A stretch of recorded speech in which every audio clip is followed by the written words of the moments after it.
Dr. Stephen Strange's life changes after a car accident robs him of the use of his hands. When traditional medicine fails him, he looks for healing and hope in a mysterious enclave. He quickly learns that the enclave is at the front line of a battle against unseen dark forces bent on destroying reality. Before long, Strange is forced to choose between his life of fortune and status, or leave it all behind to defend the world as the most powerful sorcerer in existence. Doctor Strange is the latest movie in the Marvel Cinematic Universe, and stars Benedict Cumberbatch, Chiwetel Ejiofor, Rachel McAdams, Benedict Wong, Mads Mikkelsen, and Tilda Swinton. The movie is rated PG-13 for sci-fi violence and action throughout, and an intense crash sequence. I knew nothing about this character going into the movie, other than he's like a magical sorcerer or whatever.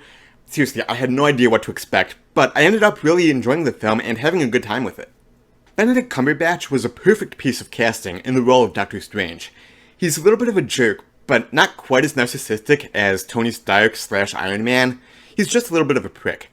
There's also mannerisms and quips that reminded me a lot of Hugh Laurie's character Dr. House from the TV show House. There was a bit of controversy and accusations of whitewashing when it was announced that Tilda Swinton would play the role of the Ancient One. Like, why did they cast a white woman in this role? It should be an Asian male. But hopefully those detractors will shut up quickly after seeing this movie. She is amazing in the role, and I wouldn't mind if they went back and did a film just about her character, because I found it fascinating. The visuals were amazing, like jaw-dropping. I wish I had an IMAX theater close by so I could be fully immersed in it with the IMAX 3D, because I hear that is, like, super amazing. The visuals are kind of like Inception meets The Matrix, but just taken to the next level. Almost like a crazy kaleidoscope acid LSD trip, but so well done and so incredible to watch. I loved it. The 3D was really impressive as well, which is something I normally don't say. Usually I'm not a fan of 3D, but it was really well done here, and just adds another level to the incredible visual effects. Definitely see it in 3D if you can, and I'm hearing if you can see it in IMAX 3D, go that route. There was a great balance of lighthearted humor with quite a bit of seriousness as well. One scene in particular, about midway through the film I think, between Doctor Strange and his female doctor co-worker played by Rachel McAdams. I just loved the banter back and forth and the chemistry in that scene, and I was smiling the entire time. If I had to have one complaint about the movie, it's a complaint that I have with a lot of the films in the MCU, and that is that the villains are not all that memorable. Mads Mikkelsen is awesome and gives a good performance, but the character is quite forgettable and kind of bland. But then again, that's a flaw that's found in almost every Marvel movie, and with the exception of Tom Hiddleston's character Loki, it's a flaw with every Marvel movie villain that we've seen so far. I also wish they would have spent a little bit more time showing Doctor Strange before the accident. Just one more scene, maybe 3 to 5 minutes or so, to help flesh out the development of the character prior to the life-changing accident. As it is, it's kind of like, oh, he's a brilliant surgeon. Oh, he's a bit of a prick. Oh, here's the accident. Just boom, boom, boom, real fast like that, one scene right after the other, and it feels a little bit rushed. I totally understand the reasoning in wanting to get on with the story and having him discover the Ancient One and propel the story forward, but for me, I would have liked to see a little bit more character development prior to that. Maybe it's just me because I wasn't familiar with the character going into the film.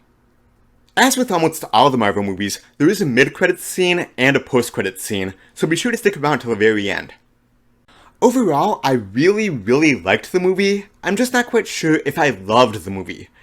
It isn't the best MCU movie out there, but with competition like Guardians of the Galaxy and Captain America Winter Soldier, it would be tough to beat that. This movie is a worthy addition to the MCU, and I think that Benedict Cumberbatch was a perfect casting choice to play Doctor Strange. However, the film does have a few issues. I'm going to give Doctor Strange a 4 out of 5.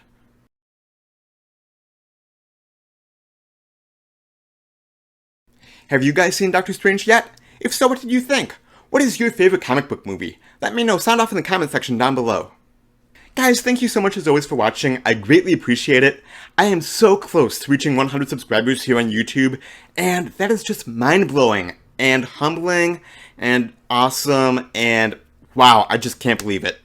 I have a lot of great ideas for more content once I do reach that 100 subscriber milestone, so if you like this video, please go ahead and click that thumbs up button. That would really help me out a lot. And then, if you aren't already subscribed, go ahead and click that subscribe button, please. You guys can find me online at jeffitosmovieblog.com, on Facebook at jeffitosmovieblog, and on Twitter simply at jeffitosblog. All those social media links can be found down below in the description like always. I'll be back soon with more movie reviews. I'll be seeing Hacksaw Ridge later on this weekend, and I cannot wait to see that film because I'm hearing nothing but amazing things about it. Until next time, I will see you at the movies. Bye-bye.